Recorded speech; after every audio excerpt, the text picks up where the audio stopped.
Guys, I am super excited because in today's video, we are going to be looking at 14 gardening hacks that help you to save time and money. And who doesn't want to do that, right? If you have never been here before, my name is Marlene.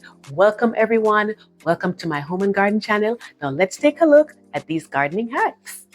So let's take a look at number 1, which is using cinder blocks for raised beds.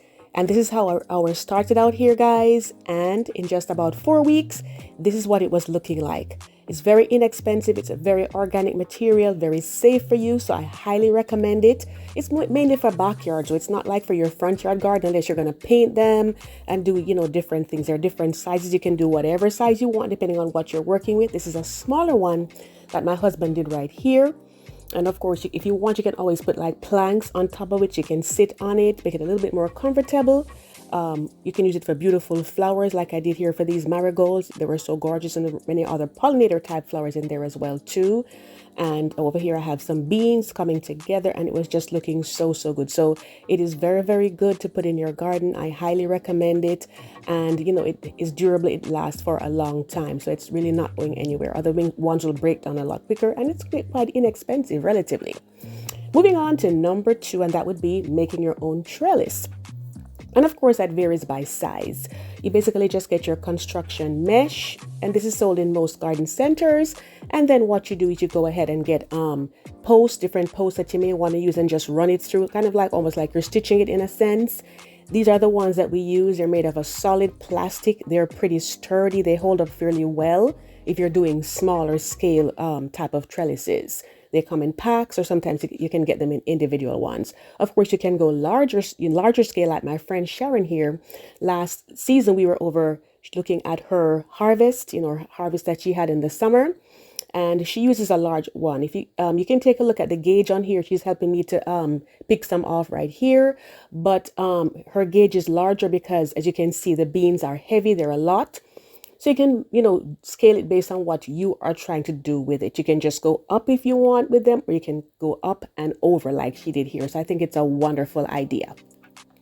Moving on to number 3, and that is save and plant your own seeds. And I did a video of this very recently showing you how I save the marigold seeds. So if you find seeds that you like, it could be wherever you got them from, could be a friend, you could have bought them, whatever the case. But if you really like them, I would say go ahead, and when the plant, has performed really well, you just get them and dry them. These are some marigold ones that I did right here, but just dry them, and then you can use them, over and over again. This was lemon petite, and I love this marigold, so I said, yes, I'm going to be saving me some of those. Next one would be using tarp to clear your cuttings. So over here, my husband, and this was his idea actually, and I thought it was an excellent one. He was over here trimming the boxwood, and this is what he does every time, where he goes in and he just spreads the tarp, on the ground for the different areas. And the main reason why we need this too is because we have, mulch. We have mulch on the flower beds, and it's kind of hard to clean up when you're finished. So when you do it this way, it makes it easier. It has already fallen on top of it. So you just go in and pour them in a bag. Normally I'm holding the bag for him, or you can put it in a box, and it makes it easier. The next one here would be spray painting your old planters and your old garden decor. And this right here is a lantern that I had thrifted it some time ago, and as you can see, the color faded. So I thought, yep, it is time for a facelift. And this can be done with planters, like your large containers, small containers, whatever you want. You can use one color, you can do multiple colors, show your artistic side if that's, what you're going for, or just to give it a fresh look based on the color it had before. And just be sure to do this outside on a day that is kind of dry and a little warm, so that way it dries easily and you don't have to worry about the fumes coming in and all of that. Of course, you can also use, a brush paint to paint it. And it was so beautiful over here when it was placed on my front porch for spring. You can check out that video if you'd like as well too, under my video tabs. Over here, my sister is spray painting a step stool that her son made for her. It had faded out. I'm sorry I didn't catch it from the very beginning for you, but she did it over, and it looks so good. And this was a part of her fall porch decor, which I also featured on my channel a few months ago. So I think it worked out so well. Over here now, this is a little carriage planter that I had thrifted, and I liked it. I thought it was really cute, but the color, I didn't like the color so much. So I went in and I spray painted it white. And it held up pretty well over the summer. I've had it now for I think about 3 years. It's held up pretty well. And even in the cold weather right here, my pansies are in there. It's fading out a little bit, so I can, do a redo for it right now, but it worked. So here's an easy one for you guys. Making your own hummingbird food with sugar and water. It's very easy. You just use 1 part sugar to 3 parts water, and you mix them, in a measuring cup, and then you just pour it in. You can boil it first and let it cool before you pour it in. So like this right here, this is actually a 2-cup measure. So I would put 1/2 cup of sugar, and then I would top it all the way up to 2 cups with the water, and it's perfect. And I also did a past video on this. I can link it as well for you if you wanted to see me doing it. But the hummingbirds love it. Just be sure to change it often, especially when the weather is warm.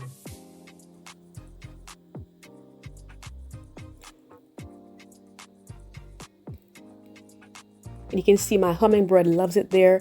My son actually caught this when he was sitting in the backyard, and I thought it was such great footage, and I wanted to share that with you. They just love the sugar and the water, so save your money. Moving on to number 7, and that would be to plant perennials and divide them over time. These right here, these are some daylilies that we're planting for a friend of ours. And of course, they start out that way. You do spend a little bit more to get your perennials, but over time, they more than pay for themselves because they spread out, and then you can go in and divide them. So these daylilies that we planted was along with some salvias. Salvias are perennials in many areas too. It just depends on how cold it gets where you are. But we combined these two together, and we thought that they turned out really good. Over here now, these are some hostas, and this is ripe for the picking, as we would say. It's ready to be divided, and it looks so beautiful. But when you divide them, you're helping the plant, 1, and 2, you're using it in other areas. You can even give them away if you want to, like to friends and so on. Now, that's not limited to just these types of plants. It also applies to bulbs as well. These are some Easter lilies that I have right here. I've had them for many years. And you can see that they have multiplied out. I'm not ready to divide these out yet. But eventually, at some point, I will. And of course, that's going to mean that I have more lilies to give to others and to put in other areas of my garden. So it's just wonderful that that happens. The Asiatic one to the orange color, those are not ready to be divided at all. They need some more time. Over here now we have beautiful iris. And not only is it just like a thought for iris, it's also something that they actually need because they have fleshy rhizomes as a part of their root structure.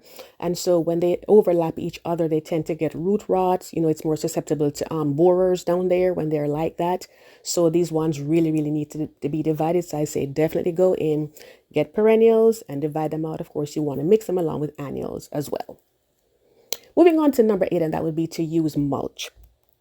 And if you've been watching my channel for a while, you know that I absolutely love to use mulch because it saves money and it saves time. When you have mulch on top of your plants, I should say on the soil by your plants, it actually helps to reduce weeds. So that's less time to be pulling weeds. And also it saves you money because you don't have to water as much because when it's on top of it, it prevents excessive evaporation, especially in the warmer months. And of course, in the winter, it helps to keep your plants warmer, so it's more likely that they're going to survive if they're perennial. So there are so many pluses to using mulch. This one right here, I was using cypress mulch, but over time, I've actually grown to love pine bark mulch and brown mulch a little bit more. But the sky is the limit. There's so many types that you can use. And over here, my husband is breaking up some leaves. He was in the fall season, and that's another one. You can just run your mower over it, and you can use them that way as well.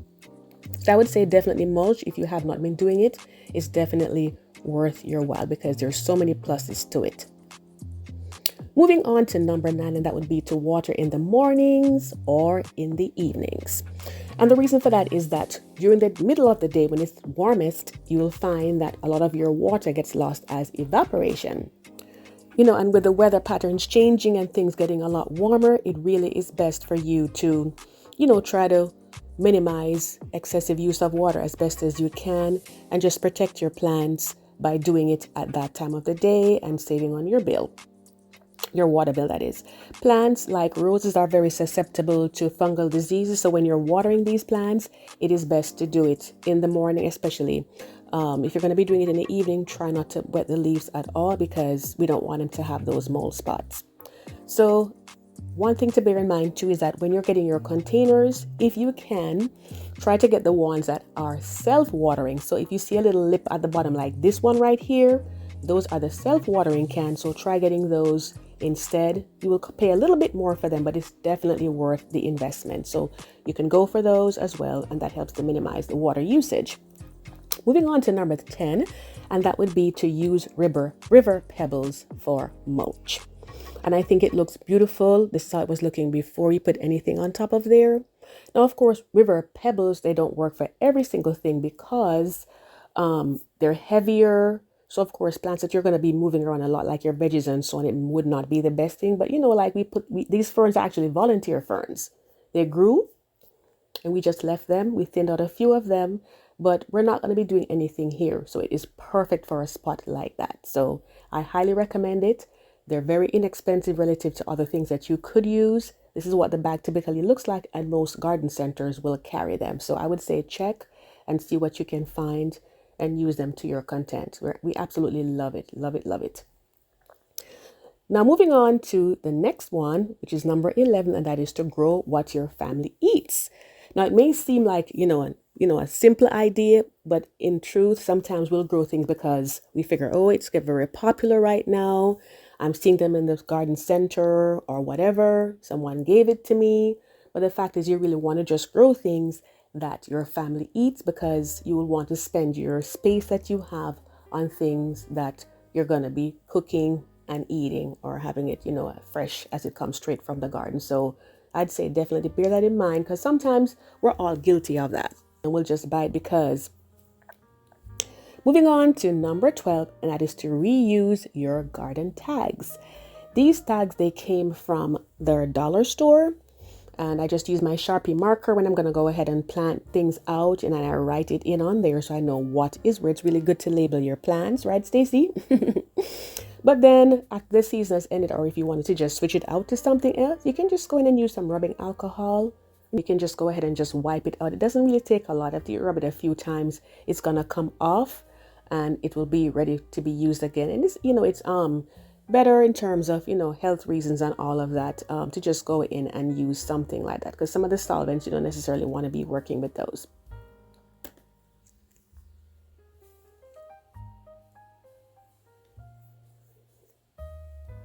So I would say it definitely works really, really well. You just need to put a little bit of effort into it. It doesn't really take a lot, and it will come out and it will be perfectly fine for you. And just to pause for a moment to invite you, if you've never subscribed to my channel before, I do hope that you'll hit the subscribe button and tap the notification bell twice so you never miss an upload. I upload every Thursday with a few sprinkled in between. Next, we move on to using hydrogen peroxide, and you can use it as a fungicide, which I use like on my roses, like this one right here.